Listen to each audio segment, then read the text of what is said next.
ॐ शुक्लाम्बरधरं विष्णुं शशिवर्णं चतुर्भुजं प्रसन्नवदनं ध्यायेत् सर्वविघ्नोपशान्तये।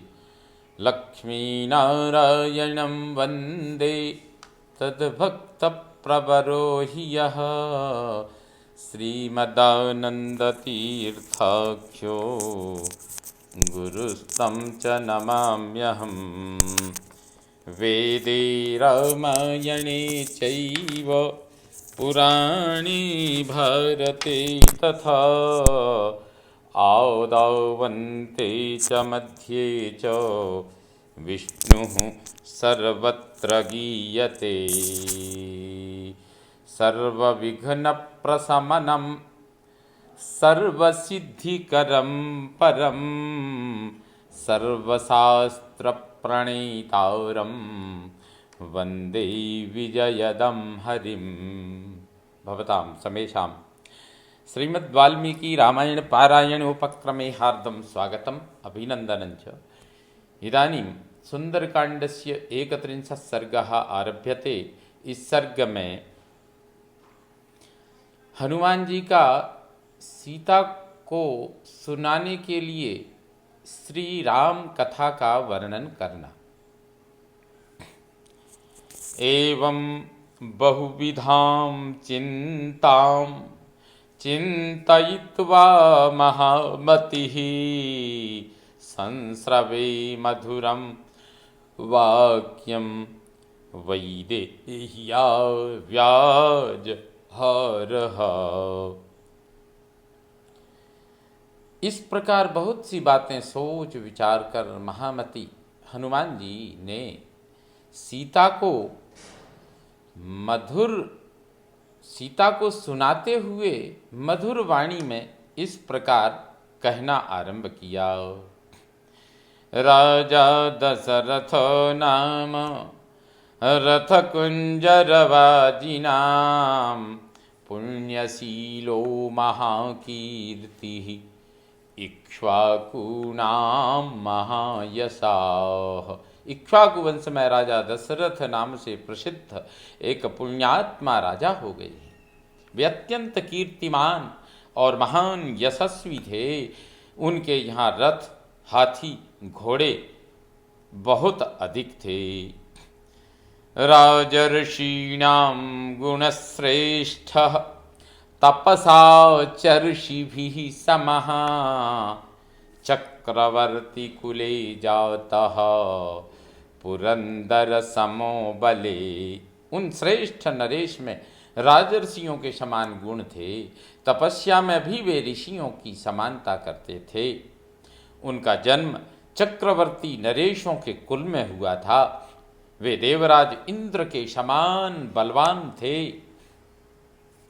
अहिंसा रतिरक्षुद्रो घृणी सत्य पराक्रमः मुख्यस्येक्ष्वाकुवंशस्य लक्ष्मीवान् लक्ष्मीवर्धनः।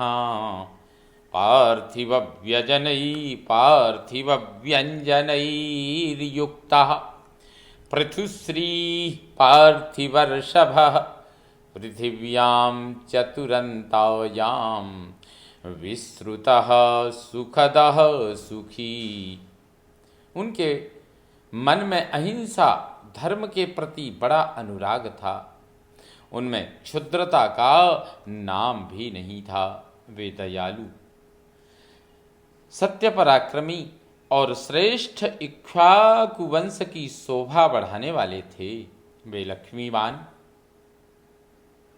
नरेश, राजोचित लक्षणों से युक्त, परिपुष्ट शोभा से संपन्न और भूपालों में श्रेष्ठ थे। चारों समुद्र जिसकी सीमा है, उस संपूर्ण भूमंडल में सब ओर उनकी बड़ी ख्याति थी। वे स्वयं तो सुखी थे और दूसरों को भी सुख पहुंचाने वाले थे। तस्य पुत्रः प्रियो ज्येष्ठः ताराधिपनिभाननः रामो नाम विशेषज्ञः श्रेष्ठ सर्वधनुष्मताम। उनके ज्येष्ठ पुत्र श्री राम नाम से प्रसिद्ध हैं। वे पिता के लाडले, चंद्रमा के समान मनोहर मुख वाले, संपूर्ण धनुर्धारियों में श्रेष्ठ और शस्त्र विद्या के विशेषज्ञ हैं। रक्षिता स्वस्य वृत्तस्य स्वजनस्यापि रक्षिता, रक्षिता जीवलोकस्य धर्मस्य च परंतपः। शत्रुओं को संताप देने वाले श्री राम अपने सदाचार के स्वजनों के, इस जीव जगत के तथा धर्म के भी रक्षक हैं।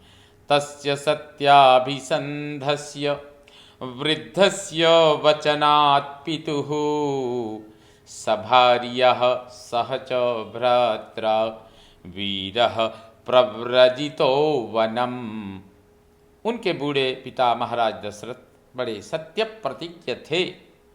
उनकी आज्ञा से वीर रघुनाथ जी अपनी पत्नी और भाई लक्ष्मण के साथ वन में चले आए। तेन तत्र महारण्ये मृगयां परिधावता, राक्षसा निहता सूरा बहवः कामरूपिणः। वहाँ विशाल वन में शिकार खेलते हुए श्री राम ने इच्छानुसार रूप धारण करने वाले बहुत से सूरवीर राक्षसों का वध कर डाला। जनस्थान वधम श्रुत्वा निहतौ खरदूषणौ, ततस्त्वमर्षापहृता जानकी रावणेन तु। उनके द्वारा जनस्थान के विध्वंस और खर दूषण के वध का समाचार सुनकर रावण ने अमरसवर्ष जनकनंदिनी सीता का अपहरण कर लिया। वंचयित्वा वने रामं मृगरूपेण मायया, समार्गमाणस्तां रामः समार्गमाणस्तां देवीं रामः सीतामनिन्दिताम्। अससाद वने मित्रं सुग्रीवं नाम वानरम। पहले तो उस राक्षस ने माया से मृग बने हुए मारीच के द्वारा वन में श्री रामचंद्र जी को धोखा दिया और स्वयं जानकी जी को हर ले गया।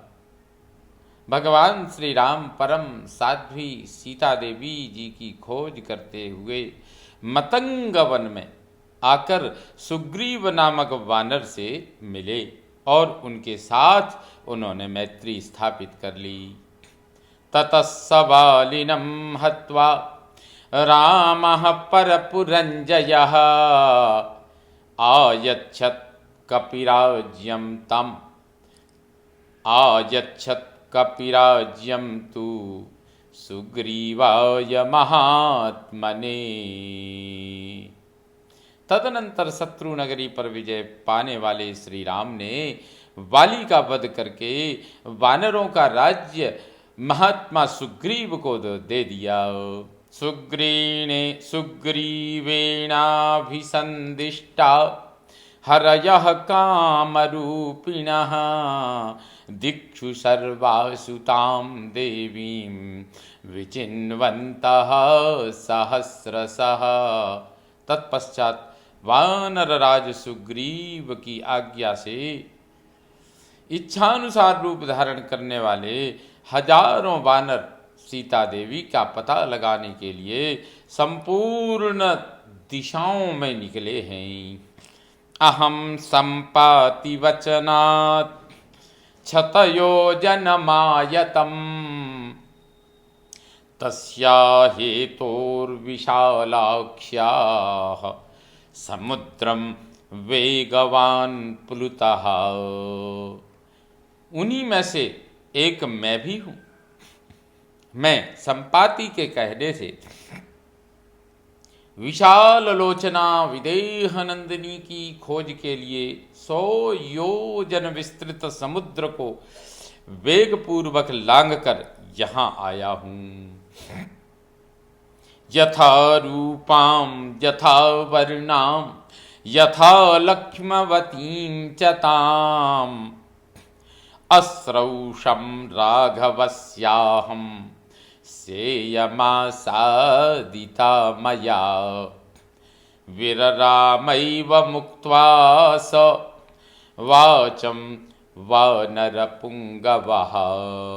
मैंने श्री रघुनाथ जी के मुख से जानकी जी का जैसा रूप, जैसा रंग, जैसे लक्षण सुने थे उनके अनुरूप ही इन्हें पाया है।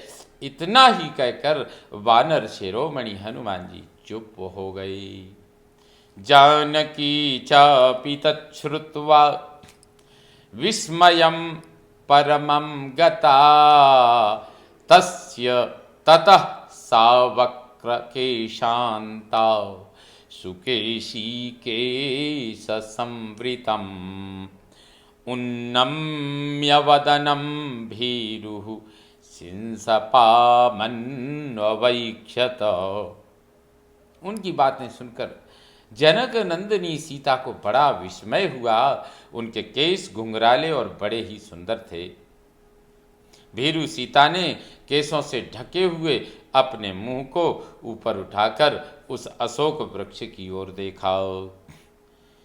निशम्य सीता वचनं कपेश्च दिशश्च सर्वा प्रदिशश्च वीक्ष्य स्वयं प्रहर्षं परमं जगाम सर्वात्मना राममनुस्मरन्ती। कपि के वचन सुनकर सीता को बड़ी प्रसन्नता हुई। वे संपूर्ण वृत्तियों से भगवान श्री राम का स्मरण करती हुई समस्त दिशाओं में दृष्टि डालने लगीं। सातिर्यगूर्ध्वं च तथा ह्यधस्तात् निरीक्षमाणा तमचिन्त्य बुद्धिं ददर्श पिङ्गाधिपतेरमात्यं वातात्मजं सूर्यमिवोदयस्थम्। उन्होंने ऊपर नीचे तथा इधर उधर दृष्टिपात करके उन अचिंत्य बुद्धि वाले पवन पुत्र हनुमान को, जो वानर राज सुग्रीव के मंत्री थे, उदयाचल पर विराजमान सूर्य के समान देखा। इत्यार्षे श्रीमद् रामायणे वाल्मीकिये आदि काव्ये सुंदरकांडे 31 सर्गः संपूर्णतां याति। ओम पूर्णमदः पूर्णमिदं पूर्णात् पूर्णमुदच्यते पूर्णस्य पूर्णमादाय पूर्णमेवावशिष्यते। ओम शांति शांति शांति। श्रीरामचंद्रो विजयते तराम।